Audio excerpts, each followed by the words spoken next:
Всем добрый день! Здравствуйте. У нас сегодня в гостях эксперт нижнего белья, Эксперт рынка нижнего белья. эксперт рынка нижнего белья, да, извиняюсь, с которой мы знакомы много-много лет, даже не знаю Больше сколько. 25. Но больше 25, это точно. У нас в гостях Мила Егорова. Здравствуйте.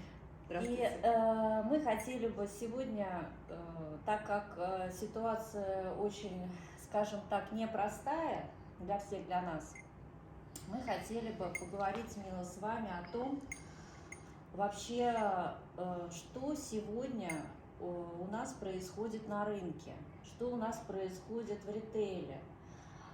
Потому что многие клиенты говорят, что вроде бы торговля идет хорошо, даже обороты увеличиваются. Кто-то паникует из-за того, что боятся, что снизится покупательская способность в связи с тем, что многие компании закрылись и, соответственно, люди потеряли работу. Вот ваше какое мнение? Сейчас вот, судя по тому, как развивается ритейл, сейчас вот какая ситуация? Мы сейчас прошли выставку Lingerie Show Forum сентябрьскую. И общение с нашими покупателями. У нас своя компания, мы являемся официальными представителями некоторых торговых марок европейских.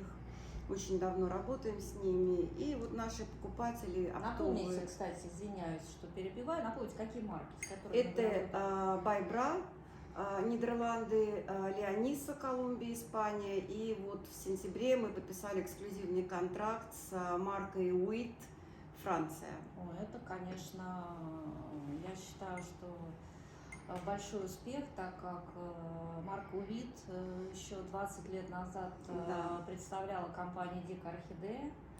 У нас... Затем эта марка перекочевала в руки Екатерины Групп. Сейчас эта марка у нас. Поздравляю. Спасибо. Ну и как вот у вас, какие планы вот, по ситуации? Да, по ситуации на рынке. Значит, в сентябре ситуация была совсем иная, нежели сейчас. И тем не менее, общение с нашими клиентами оптовыми показало, что наши байеры свой бизнес не отдадут ни за что. Да, вот это вот, кстати, это первый постулат. Хорошее начало. Второй постулат.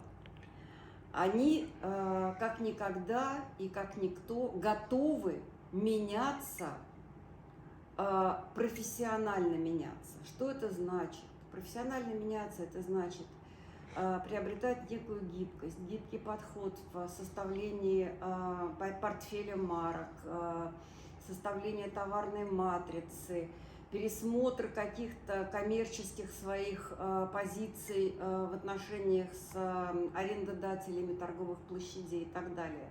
Одним словом, вертеться, работать, искать выходы. Очень многие из них перешли на подсортировку группы домашней одежды и одежды для отдыха, перешли на отечественные марки. На Lingerie Show Forum их было достаточно. Я знаю две марки, которые просто потрясающие. Одна марка из Иркутска.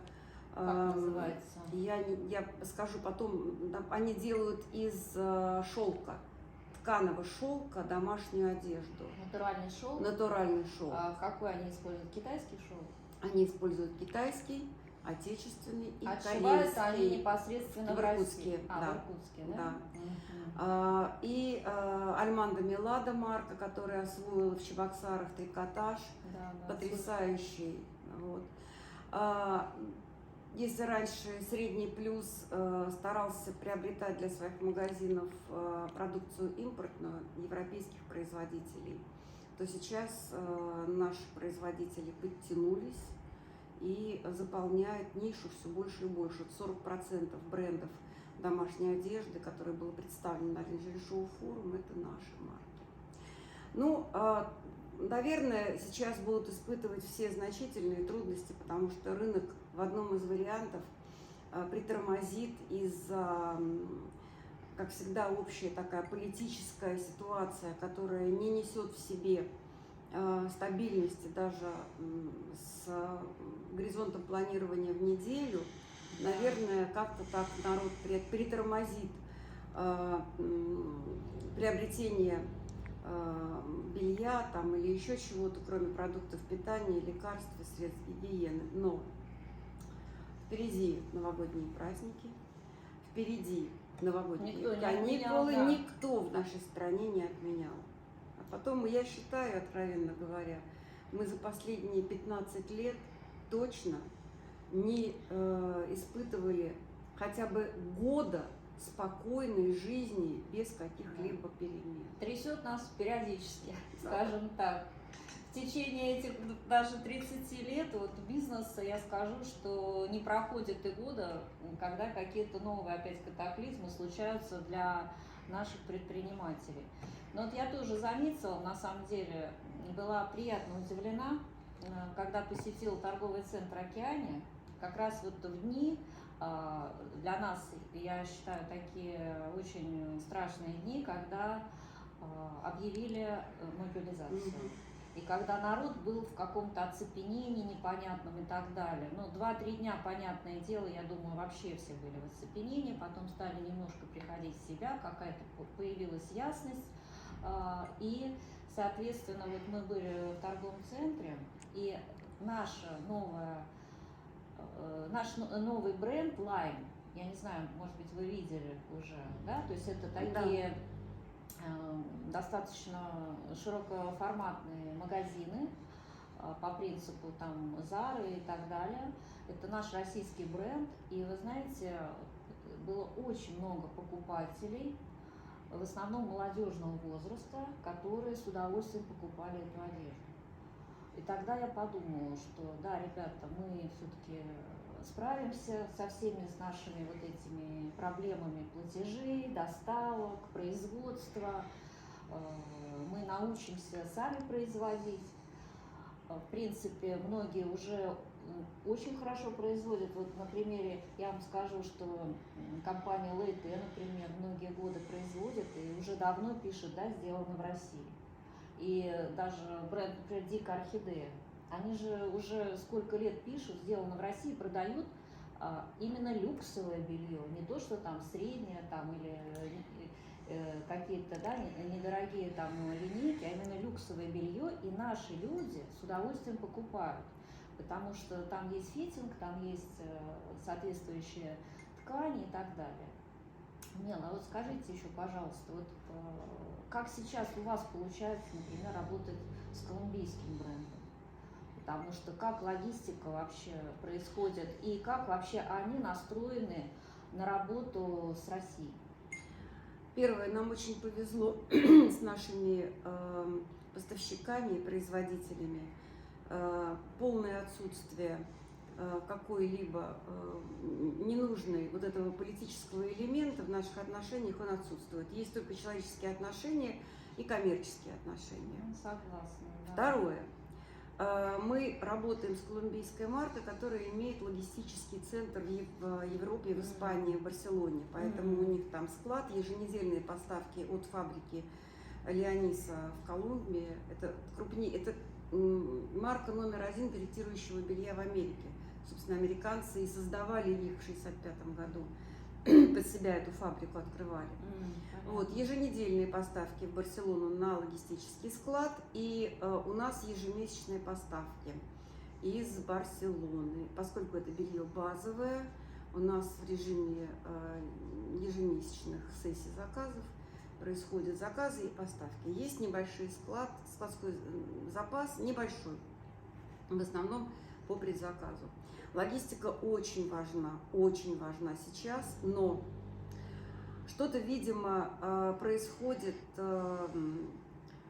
в геополитической сфере такое, которое указывает, это я так очень аккуратно выражаюсь, которое указывает на то, что все будет так, как Россия задумала. Сняты ограничения по объему платежей в валюте Санкт-Петербургского банка. Они позвонили и сказали, что сняты ограничения, То есть раньше у них было менее 30 тысяч евро не пропускали, теперь, пожалуйста. Это для юридических компаний, да? Да, да. Мгм. Сняты ограничения по оплате в евро и в долларах. А как проходят платежи? Они Один день. Один день, да? Один день. Понятно. И то есть нет проблем, то есть любые банки в Европе принимают, да? Да. Мы сейчас надеемся, что французские банки начнут принимать платежи, потому что, конечно, Уитмарка французская, и поставки будут С из французами Франции. на самом деле нас сложнее всего работать, как получается, то есть именно по отзывам клиентов. То есть именно французские банки очень сложно принимают наши. Я думаю, что платежи. сейчас, ну, в очень скором времени все изменится. Стабилизирует ситуацию, да? Да. Ну и, конечно, могу сказать, что, товарищи дорогие, не читайте советских газет. А когда других нет, кроме советских, не читайте вообще никаких газет.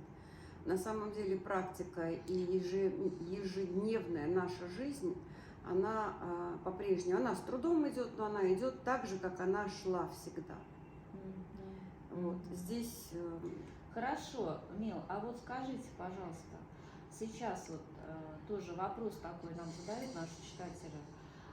Все-таки магазинам двигаться в каком направлении мультибрендовом? Все-таки им сейчас увеличивать закупки, ассортимент расширять, или же вот сейчас, как им сейчас поступать в данной ситуации, или наоборот сокращать закупки? Потому что планировать никто не может в данной ситуации, никто не знает. Вот вы как эксперт, что можете сказать, посоветовать нашим клиентам?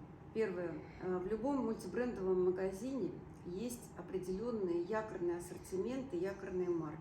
Вот на них надо сосредотачиваться. Подумать о развитии, проанализировать, как продается дополнительный ассортимент и сопровождающий, поддерживающий ассортимент. Может быть, можно записать стрим. Я готова приехать и записать, ну, наверное, какой-то маленький эфир, в котором разъясняется, как формируется товарная матрица в магазинах. Сделайте такой эфир, да, потому что это важный момент. И, кстати, мы с вами говорили о том, что, может быть, на конкретных даже брендах вы сможете продемонстрировать, каким образом сегодня мы можем планировать все-таки, каким-то образом планировать наши закупки, планировать наши финансы. Значит, ассортимент якорный, дополнительный и поддерживающий. Вот так формируется товарная матрица. Сосредотачиваемся на ассортименте якорном, потому что это налаженные контакты с поставщиками, там уже все понятно, и поставщики своевременно предупредят о каких-то либо изменениях там, и так далее, и так далее. Дальше продумываем о том, может быть, провести опрос среди покупателей, чтобы они хотели видеть в магазине, и поискать среди дистрибьюторов и производителей такой продукции вот именно на территории России, с тем, чтобы подсортировываться здесь вот в рамках в границах нашей страны и, наверное, как-то вот так вот потихонечку выживать и выруливать.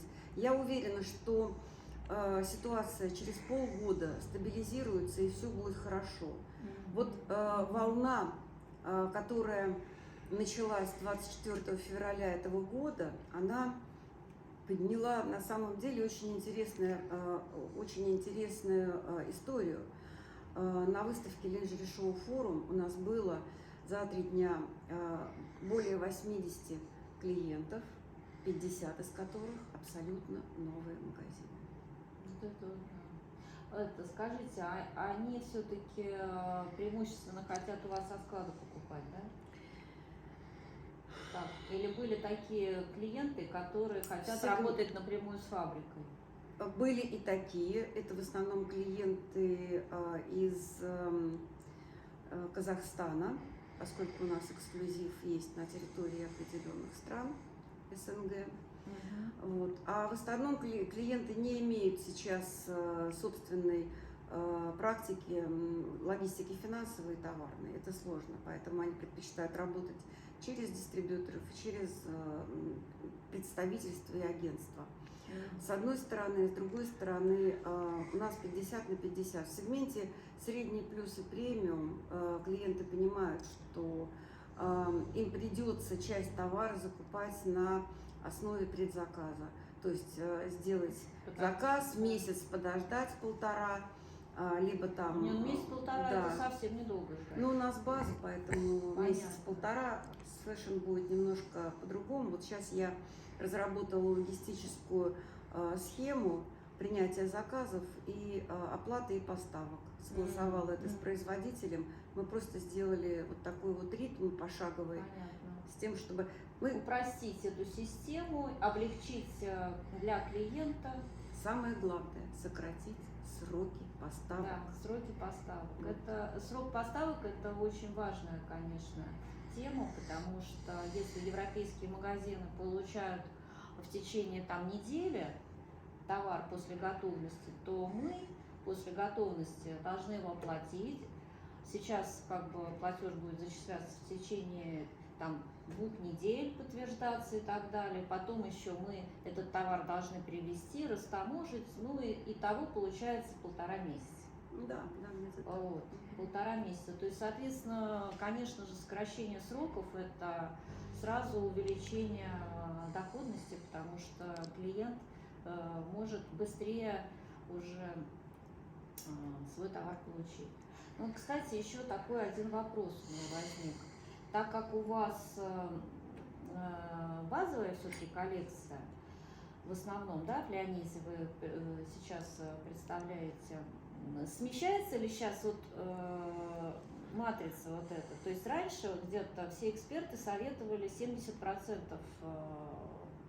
ассортимента относить к базовой коллекции. То есть это гладкое белье стандартных цветов.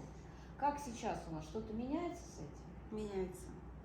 Потому что вот я знаю по опыту в течение многих лет, то есть сначала у нас клиенты любят какую-то монохромность, какие-то, может быть, такие легкие цвета и так далее. Потом людям всем хочется яркого, пестрого, все хотят кружева опять и так далее и тому подобное. То есть это происходит какая-то цикличность.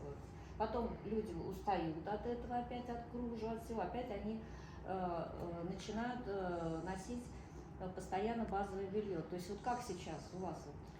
Значит, где-то процентов 40 в магазине должна быть коллекция фэшн. Это то, что позволяет магазину привлекать и удерживать покупателей. Это всегда постоянно новый информационный повод поступления новой коллекции, свежие тренды и так далее. 60%, где-то 50-60% делится между базовыми моделями и домашней одеждой, какими-то сопутствующими товарными группами, купальниками и так далее. Вот. В целом, опять-таки, я могу потом поделиться, рассказать, как формируется товарная матрица, из чего она должна состоять, из каких ассортиментных групп.